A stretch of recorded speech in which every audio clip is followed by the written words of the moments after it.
Olá, está no ar o Jornal da Câmara. Entidades defenderam a reabertura das instituições de ensino em reunião da Comissão de Educação nesta terça-feira. Em uma das pautas da SESC, os participantes trataram sobre as dificuldades das crianças que estão sem acesso à escola durante a pandemia. Um outro tema debatido pela comissão foi o fechamento das turmas de ensino médio que ainda são oferecidas pelo município. De forma virtual, a Comissão de Educação, Cultura, Esportes e da Juventude recebeu os membros da comunidade escolar em Porto Alegre. Com base nas dificuldades enfrentadas pelas crianças sem acesso às aulas, os representantes do ensino privado da capital pediram a liberação das turmas presenciais. Temos como voltar atrás? Não temos. Erramos quando fechamos nossas escolas? Eu tenho certeza que erramos quando fechamos nossas escolas em março. E por que eu digo isso? Pelo meu ponto de vista, que viu, que experienciou, que estava lá. É o meu testemunho de quem vivencia, de quem vivenciou e de quem pode dizer: a experiência da escola aberta, ela dá certo, e ela é necessária, e ela é urgente. A gente acaba tendo maior número de crianças de 0 a 6 anos sendo atendidas por creches comunitárias do que na rede municipal. Então, só para ficar registrado esse dado particular da nossa rede municipal e corroborando aí com a pontuação da Fabiane nessa colocação. Voltar a aulas presenciais não significa um desejo de A ou B ou C. Cabe aqui nós atentarmos para o que tem dado certo. E o que tem dado certo até agora é o distanciamento social e a vacinação. O problema é que não está tendo vacinação da forma como deveria ter. Na abertura da reunião, o presidente da Sociedade de Pediatria do Rio Grande do Sul trouxe sugestões para quando as aulas presenciais forem retomadas. E a gente começou a trabalhar numa campanha de educação para o retorno da escola. A gente começou a desenvolver um projeto como sociedade, tentando alavancar recursos na iniciativa privada, para trabalhar uma oficina de educação, uma pequena instrução sobre aspectos principais sobre a doença, abrir a possibilidade de gerar discussão com as pessoas envolvidas no cenário do retorno escolar, dentro do próprio ambiente da escola. As escolas de ensino médio que ainda são mantidas pelo município também estiveram em pauta na reunião da SESC. Hoje, a Prefeitura de Porto Alegre é responsável pela Escola Emílio Meyer, no bairro Medianeira, e pela Escola Doutor Liberato Salzano Vieira da Cunha, que fica na zona norte da capital. Além do ensino fundamental, as duas escolas são as únicas que ainda oferecem turmas de nível médio gerenciadas pelo município. Mas essa oferta é válida apenas para estudantes que já frequentavam os colégios. Isso porque uma portaria encaminhada ainda na gestão passada proibiu o ingresso de novos alunos. Conforme a Secretaria de Educação, a legislação não obriga que a Prefeitura seja responsável pela oferta de vagas do ensino médio. Essa questão do fechamento do ensino médio não é da nossa gestão. Isso já vem de um histórico já no início da gestão passada, que foi a não autorização do funcionamento do ensino médio, porque vamos nos remeter lá à legislação. O compromisso do município é com a educação infantil, o ensino fundamental compartilhado e o ensino médio é uma responsabilidade exclusiva do Estado. Atualmente, as duas escolas estão com turmas em funcionamento, mas o número de alunos é bem inferior à capacidade dos recursos disponíveis. Para a comunidade escolar, a manutenção do ensino municipal não se trata de uma questão legal, mas sim de dar continuidade ao processo educacional. O custo para manter o ensino médio, né?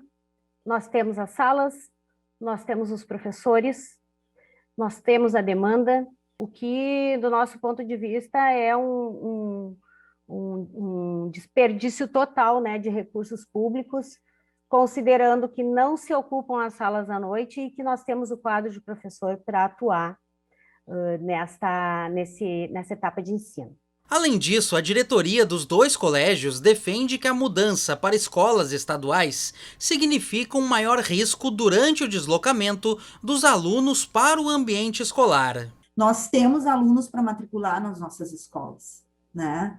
E ela é muito importante para aquela comunidade. A Emílio Meyer fica localizada e recebe alunos de vários bairros, né? Da Cruzeiro, da Restinga, da Glória, do Centro, da Cascata, enfim, gente, de toda a volta, né? Os alunos precisam daquela escola para estudar de noite, para alimentar suas famílias. Mesmo com a argumentação da comunidade escolar, a Secretaria de Educação reforça que o nível médio não é prioridade do ensino público municipal. Então, eu tenho aqui, acabou de chegar até um levantamento feito de todas as escolas e as distâncias perto do Liberato e perto do Emílio Meyer. A gente tem escolas aqui em torno de 1 quilômetro, 1,5 quilômetro, né, 2 quilômetros, e que a gente acredita que eles teriam capacidade de poder buscar essas outras escolas que estão no entorno. A discussão sobre as ofertas de vagas do ensino médio pelo município gerou polêmica.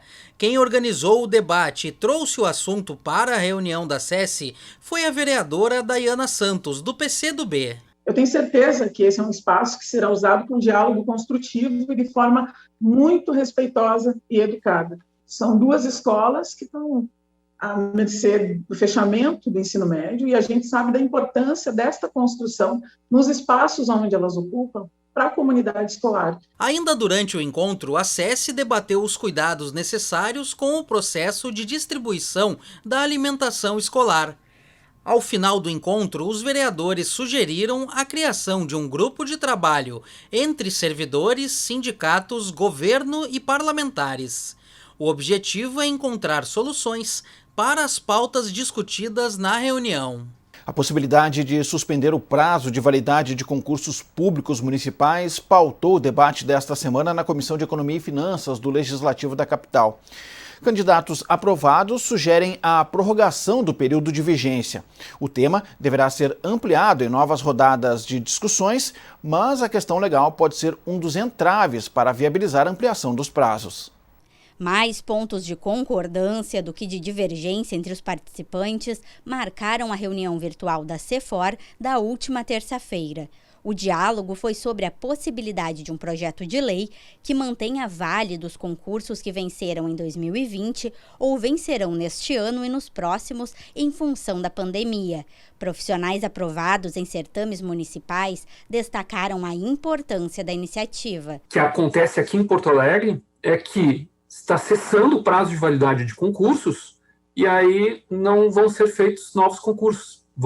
Esgotou o prazo de validade, não tem quem chamar para repor vagas. Eu acho que é importante também frisar aqui que, existindo a suspensão do prazo de validade desses concursos, é só o prazo de validade, ou seja, a gente não está suspendendo nada de concursos.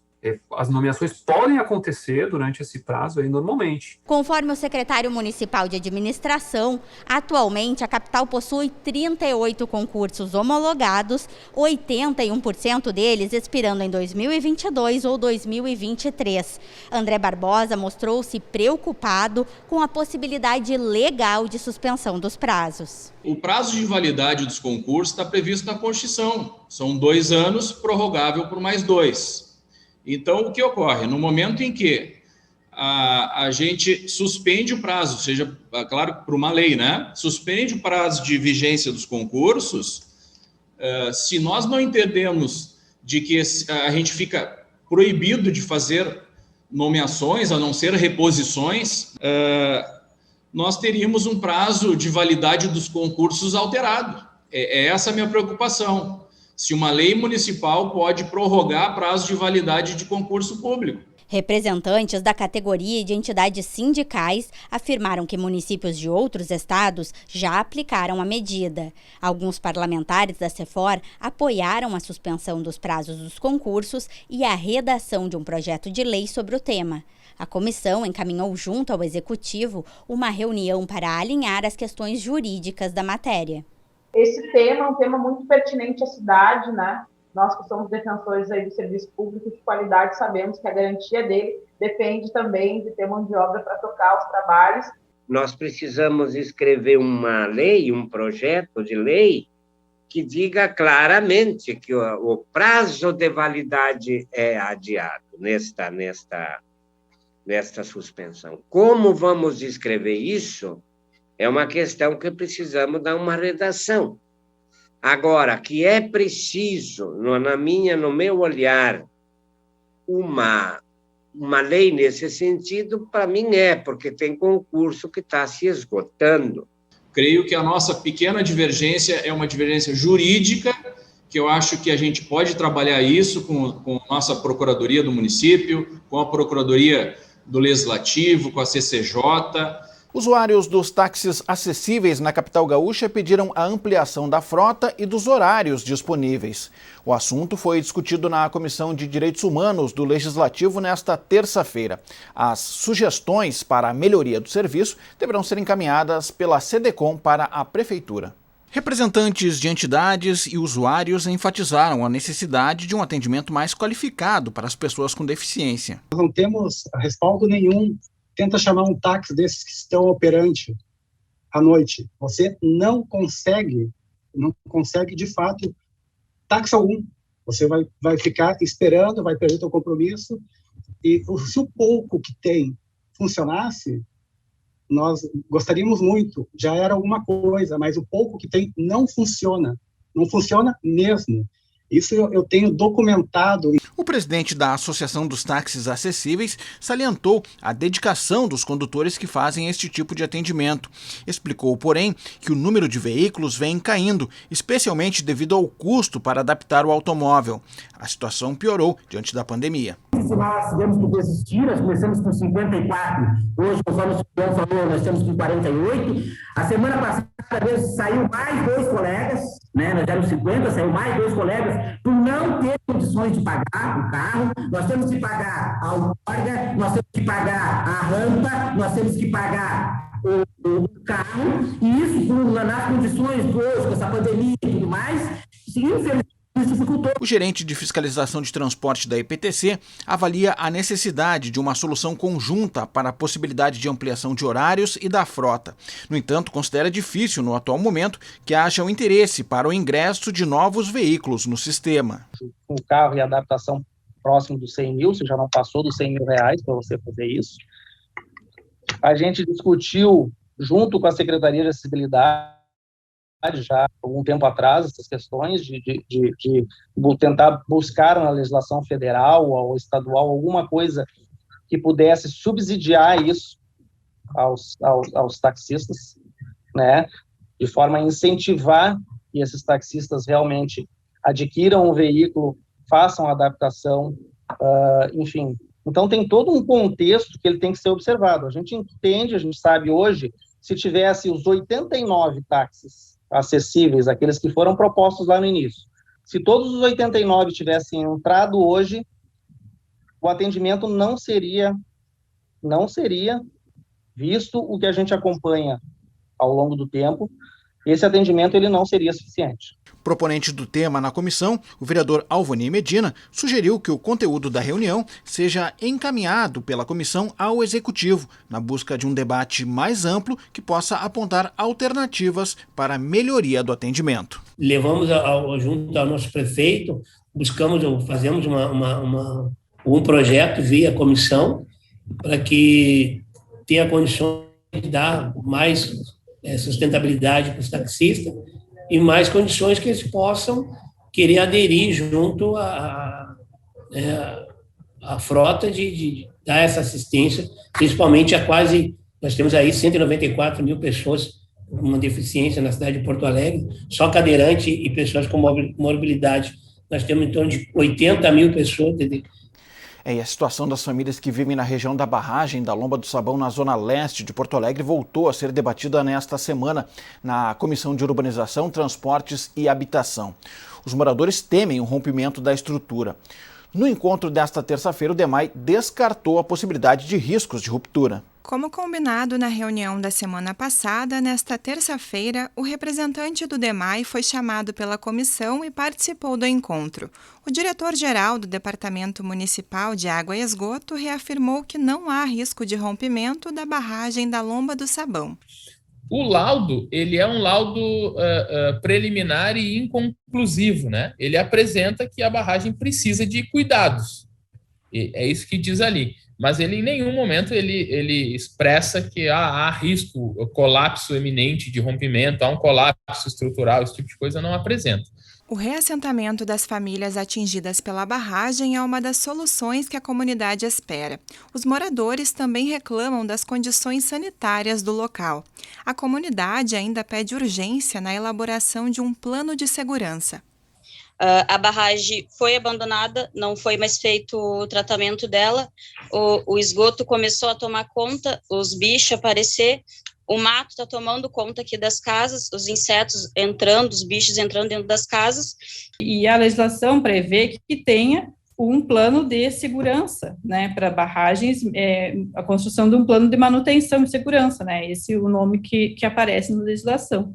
E não temos isso, né, ali na Lomba do Pinheiro. Então, seria importante dar encaminhamento a isso. Acho que essa é uma forma tanto de construir o diálogo e o entendimento com a comunidade, mas também de passar um pouco mais de segurança dentro do que é possível, do que se faz no momento de que acontecer um risco, né? O diretor do DEMAI disse que esse plano de manutenção e segurança já foi iniciado com a solicitação de poda da vegetação local.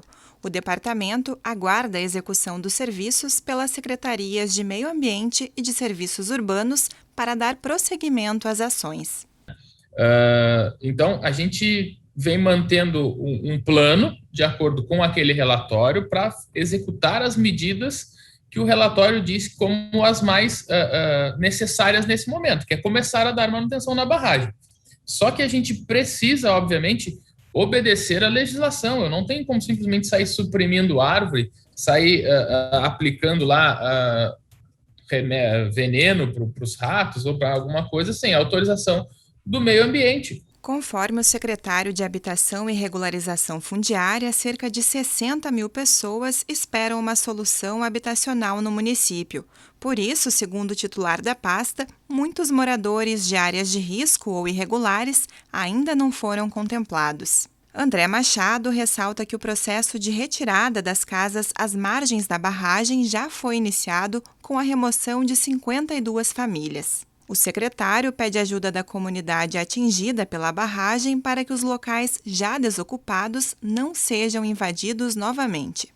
E o que aponta o estudo é que não há o risco iminente, né? Isso não quer dizer que não tem o risco imediato, mas ele não neutraliza também totalmente os riscos. Por isso que nós, do DEMAG, já adotamos essa medida lá no início e continuaremos acompanhando para proteger, sobretudo, a vida das famílias. E fica aqui um apelo a quem está no local, que nos ajude a proteger as áreas que, eventualmente, venham a ser desocupadas.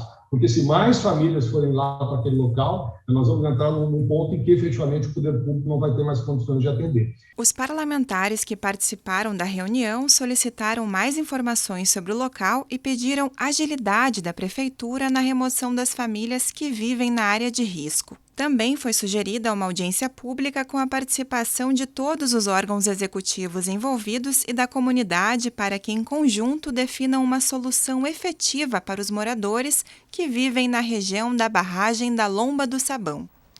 E na Comissão de Saúde e Meio Ambiente, os participantes trataram sobre as podas irregulares de árvores na capital. A falta de uma fiscalização eficiente para não comprometer o desenvolvimento das espécies e a construção de um plano municipal de manejo foram debatidos no encontro. Uma audiência pública sobre o tema deve ser encaminhada pela COSMAN. O tema do encontro foi sugerido pela vereadora Karen Santos. Na reunião, o professor de botânica da URGS explicou que 70% da copa das árvores são destruídas durante uma poda. Paulo Braque disse que muitos desses cortes são feitos por empresas terceirizadas como a CE. A CE é uma empresa importantíssima, nossa, gaúcha, a gente quer o fortalecimento da CE, né? Mas essa situação que está ocorrendo agora é uma situação absurda, porque nem nós, quando verificamos essa situação, nós não encontramos um técnico que poderia estar ali, digamos assim, orientando, talvez, para que essa poda fosse menos impactante da maneira que estamos vendo aqui. O professor da URGS sugeriu que os laudos a respeito das podas e supressões se tornem públicos. Para a representante do Conselho Municipal de Meio Ambiente, é preciso que a Prefeitura atue mais diretamente na fiscalização das podas e capacite os responsáveis pelo serviço para fazer o corte da maneira correta. De como fazer podas e de como quais são os cuidados que se tem que ter com uma árvore, né?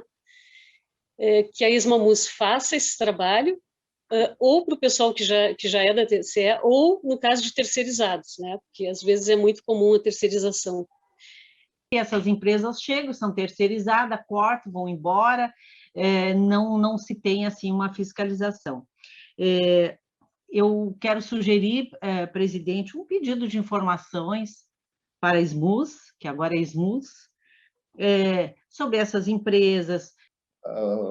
As pessoas que vão podar lá dessas empresas terceirizadas, sem técnica alguma, e vão devastando tudo. Então, eu queria saber, na verdade, essa técnica, se é usada ou não é, se tem um controle, se tem fiscalização. Representando a CE, Jefferson Gonçalves disse que as equipes responsáveis pelas podas são capacitadas e não fazem supressão e abate dos vegetais. Qual é o padrão que a companhia usa? Esse aqui nós podemos encaminhar, né? Agradecer para o vereador Jesse que está nos proporcionando isso. Isso aqui é um manual da FUNCOG, tá?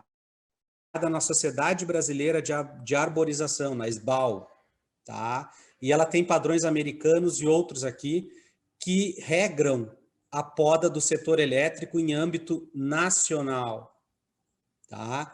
Neste manual que nós vamos providenciar o encaminhamento para os senhores, consta alguns tipos de poda ali.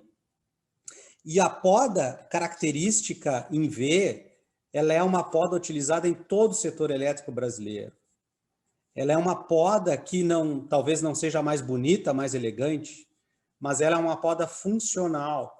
Não vou dizer que nós não cometemos erro, mas nós trabalhamos com 6.000 podas mês. Para melhorar a fiscalização, a representante da Secretaria Municipal do Meio Ambiente sugeriu que a CE participe de um comitê técnico que está sendo formado no Conselho Municipal de Meio Ambiente. Nós não queremos mais tratar a arborização urbana só dentro da SMAN, a gente quer que todos os atores envolvidos com isso tenham as suas responsabilidades e conversem entre si e construam esse plano de manejo para o município, com essa política pública em conjunto.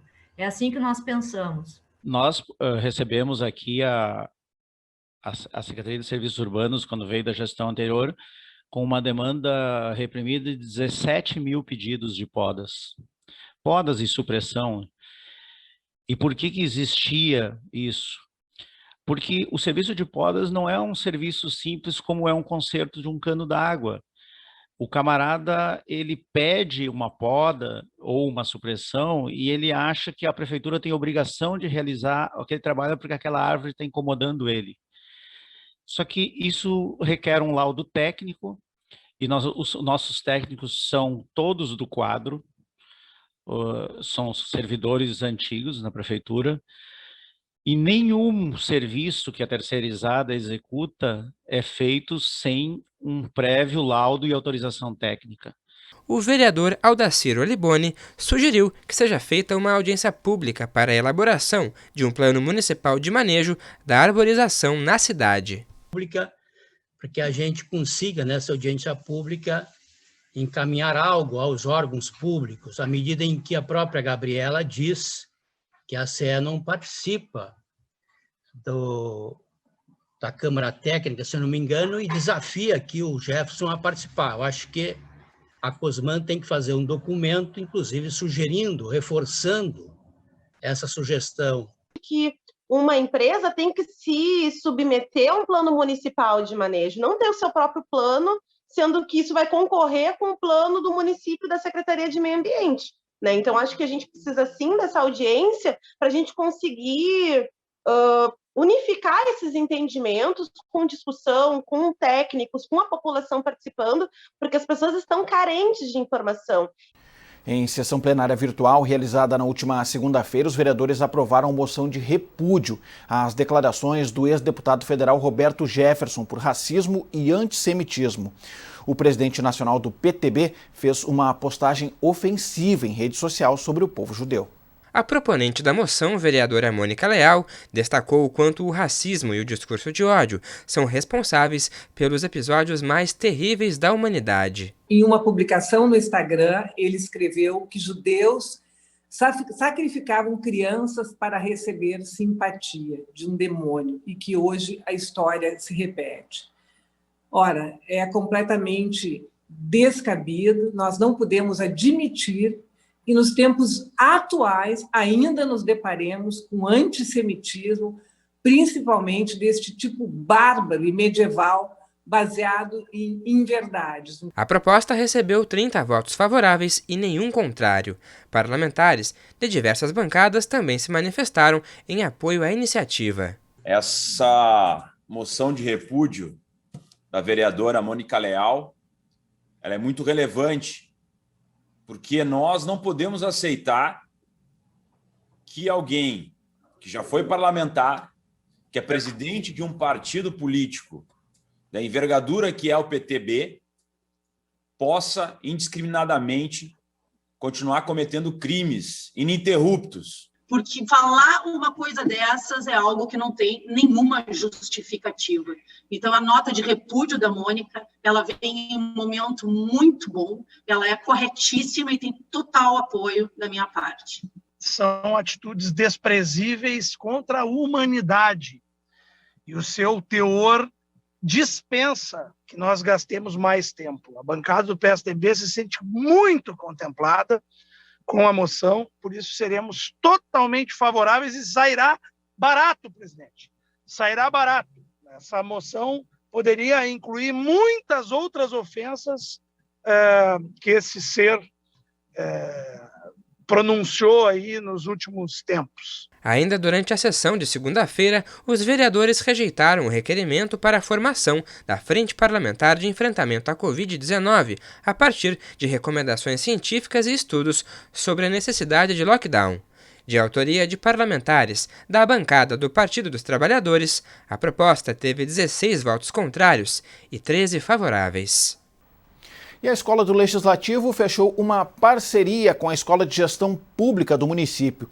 O objetivo é facilitar a qualificação dos servidores da Prefeitura e da Câmara de Vereadores de Porto Alegre. O evento ocorreu no Salão Nobre de Lamar Machado. O termo de cooperação foi assinado pelo prefeito Sebastião Melo e pelo presidente da Câmara Municipal, o vereador Márcio Binzeli. O acordo prevê maior interação entre os servidores do Executivo e os trabalhadores do Legislativo. Eu tenho certeza que esta integração das escolas ela trará bons frutos, especialmente com o objetivo de manter o servidor atualizado.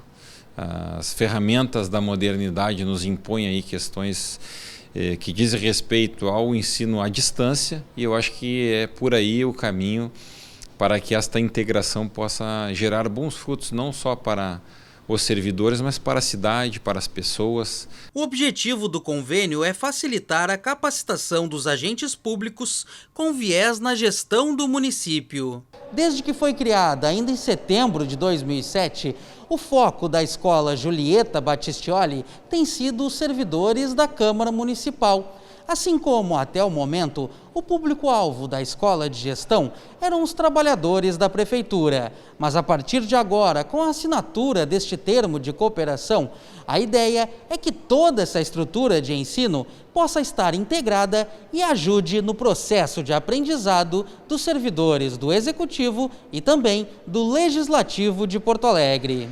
São duas escolas testadas, bom serviço prestado a esta casa, a Prefeitura. Então, quando você tem um engajamento do servidor, você entrega melhor serviço, porque ele é que presta serviço ao cidadão. Então, a Escola Legislativa, com a Escola de Gestão, pretende qualificar servidores qualificados, motivados, prestam o melhor serviço. O Jornal da Câmara de hoje fica por aqui. Confira outras notícias do Legislativo nas nossas redes sociais. Acesse também o site da Câmara de Vereadores de Porto Alegre. Muito obrigado pela sua audiência. A gente se encontra na próxima edição. Até lá!